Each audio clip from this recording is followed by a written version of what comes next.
Guys এ বসি সুতাগুলো অনেক লম্বা, অনেক 50-60 মিটার দূরে চলে যায়, এত লম্বা।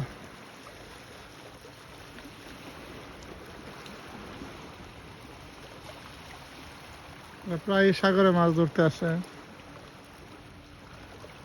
আমি এর আগে অনেক ভিডিও আপনাদেরকে আমি লুট দিয়ে দেখাইছি কিভাবে মাছ ধরে। আসলে মাছ ধরা বিশাল একটা নেশার মতন, অনেক ধৈর্য ধরে থাকতে হয়।